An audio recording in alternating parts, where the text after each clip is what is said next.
Committee Member O'Connell and Dr. Camille. Well, I'll defer to Dr. Camille first. Thanks. I was just going to note that I'm pulling up our materials selection process policy, and we also have a policy for complaint. I'm just looking for that number, but I'll give you that in 1 second. Okay. So, yeah, I don't know how we pussyfoot around this, right? This is a bill that would basically, that people have called it the book ban bill. I find it absurd, to be frank.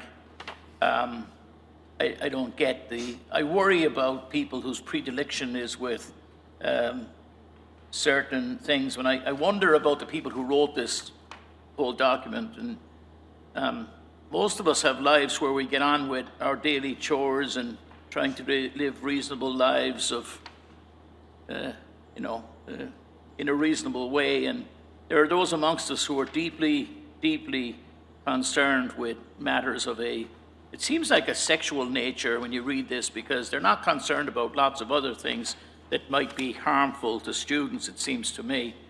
There's nothing in here about a book that might discuss the rights or wrongs of, killing the firstborn male child of every kid in a certain town. I don't see that in here. There's nothing about that and so many other things. But we think our state legislature, we've got a housing crisis, we've got a school funding crisis, we've got an opiate crisis, and I could go on.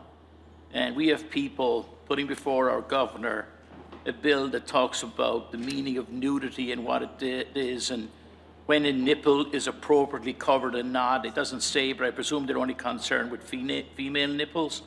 It concerns itself with the description of what sadomasochistic abuse is, and describes flagellation. And this is a state bill, by the way. This is not me reading the wanderings of a disturbed-minded teenager. This is our public representatives with this. It's just incredible to read. I won't even read it all here, because if I take out the words buttocks and breast and out of here, there wouldn't be an awful lot left. So I just find it appalling. Sexual assault. I mean, come on. There is this any bill. I think anybody, talk about educated, anybody who spends the time and just spend a moment or ask somebody who might know what the history of banning books has been. Back to Savonarola, if you want to go that far back, and we can go back to I suppose the burning of the Library of Alexandria was an accident rather than a deliberate act, but there's nothing ever good, in my opinion, has come from banning materials. It is the hallmark of a totalitarian state, a state that doesn't trust its people. Frankly, I just find it appalling that we have children in this state not getting the services that they need. We have thousands of students and children in this state who go to bed hungry. We have a legislature that refuses, for instance, to use the Medicaid to allow people to qualify for free and reduced lunch. They do it in the full knowledge that 43 of the 50 states do it. They do that in the full knowledge that it affects 8,000 children in the state of New Hampshire who do not get food, who should, and yet they're spending their time describing, their predilection with various parts of the female anatomy, and they're anyway. One of the many things with this is that they designate that under all each time that any complaint is made, there's a minimum penalty of $1,000 per incident. I guess if you have a book in a library at Central High School and you've got 1,100 kids there, that might be worth 1,100 times that'd be 1.1 million in old math if it affected everybody. But I don't want to be flippant any longer. I'm appalled by this. We have better things to do in this state. It is indefensible. I don't think the vast majority of decent people living in the city of Manchester or in the state of New Hampshire have any truck with this. We don't want thought police going into our schools, our institutions, our libraries, or searching our bags as we walk down the street. to see what we have and what we don't have. So frankly, Mr. Chairman, I would propose that we forward a resolution. I would make a motion that this committee, let me choose my words, that we forward to the full committee that we would urge our governor to reject this dangerous and this dangerous and unnecessary bill, and send that to our committee to be sent to the governor. So I think what you're looking for is to make a motion that this committee writes a letter to the governor Yes, writes a letter to the governor. and forwards that item to the full board for approval. Yep. Of our whatever. I've used a set of words already, right? That this is an unnecessary and dangerous bill. So I'd ask for a second for that motion. Second by Committeemember Spillers. Any discussion? So I'm scanning all of our policies. We have a number that I think we want to just take a look at that we can reference for local control.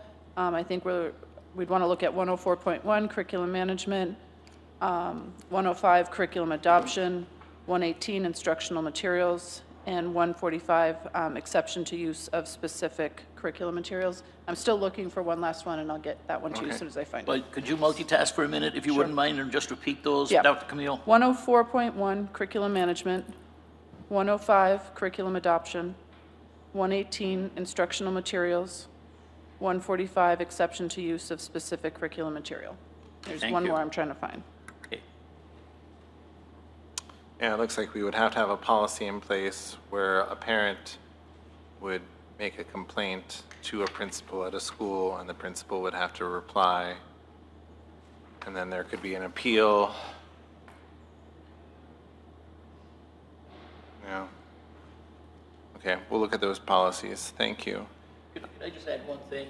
One of the problems with this is that, first of all, I don't know what the problem it is that it's trying to chase down. I don't know what this is an answer in search of the problem.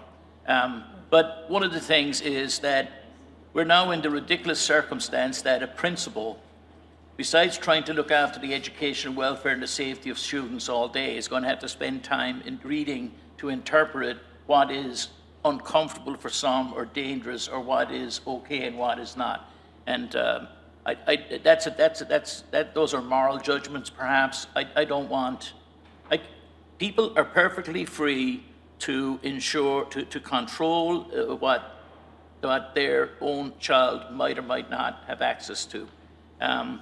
They have no right to make judgments on behalf of the rest of the population, and that's what this is attempted to do. So this is an unworkable bill, because what one man's sauce is another man's poison, etc. So I just think it's ill-advised, ill-thought out, and as I said already, ultimately dangerous. Thank you. Member Spillers. I agree with Vice Chair O'Connell in what he said, but the vagueness of this bill is incredibly concerning too. It gets very specific, as you pointed out, on certain things, and then it's just very wide and open on what is, obscene or harmful to minors in school. A scene of domestic violence in a book could be considered obscene. Language, cursing can be considered obscene.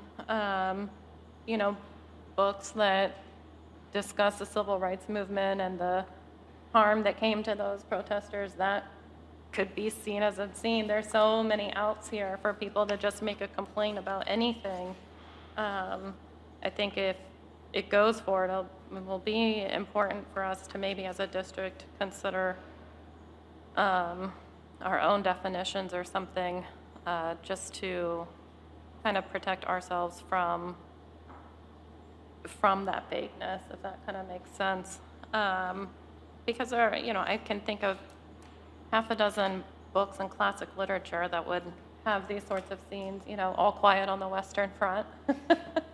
Has some very intense scenes in it. And, you know, I do take issue that a lot of this is aimed at women. It feels incredibly sexist in some ways. Sure. So, you know, I don't think we need to shame anyone anymore for who they are and who they can't help that they are. And this, I don't know if we talked about this already. I was trying to find our policy. We have a policy on books and book complaints and reviews, but the material lacks serious literary, scientific, medical, artistic, or political value for minors. I mean, what does that even mean? No, That's, no idea. you know, and who makes that determination? You know, there's no direction or guidance as to, you know, this is, you know, the superintendent, or this is, you know, somebody of tenure or something. It's just, and who decides what's inappropriate for which age, right? I mean, some of it doesn't even make sense. Taken as a whole, it predominantly appeals to the prurient, shameful, or morbid interest. What is a shameful interest? I mean, yeah. you know, it doesn't even make sense. Well, I mean, I think we're led to believe, right, that this is about sexual encounters, but again, why are we making that shameful? So, you know, and a morbid interest of minors, I mean, I think that's a strange phrase, I think. Anyway, I'll let Dr. Camille. So I'm still looking for one, but I got one more for you. If you can add 101 academic freedom to that list. Okay. All right, great. We have a first and a second. Oh, go ahead. I have one more thing, just on our current policy, right? So we have libraries in materials in our schools, and we have curriculum materials and textbooks, etc. The control of that material today, is it the individual librarian or media specialist, as I now call, in the schools, or who determines in the city, in Manchester public schools today, the content of our libraries, and more importantly, maybe our textbooks that we use in school, etc.? So let me start with textbooks. That would go through the curriculum adoption. That's through the Teaching and Learning Committee. As far as what's in our libraries or our media centers, over the years, we've had many donations that come into our schools, and so that falls back to each school to root through what it is they've been donated to add to their collection in their library. As soon as I find the policy I'm looking for, I'll get you that one. It gives us at the sequence of what we need to do if there's an issue with an item in the library. And God, I just can't put my hand on the... I think it's safe to note that the oldest public high school in the state just happens to be a few hundred yards from here, Central High School. And since the mid-19th century, thousands, tens of thousands and tens of thousands of fine young men and women have gone there and graduated from there and gone on to do all kinds of wonderful things. I don't know all the history of Manchester. I've only been here 32 years, but I don't know of any incident where a Central High School grad was, mortally affected in some terrible way by a piece of writing that was presented to them in the school. So if my mockery is hiding my distaste and anger, I apologize, but this is I can't believe I'm in America in 2025 reading about book bans and not in Tehran or in Pyongyang. Thank you.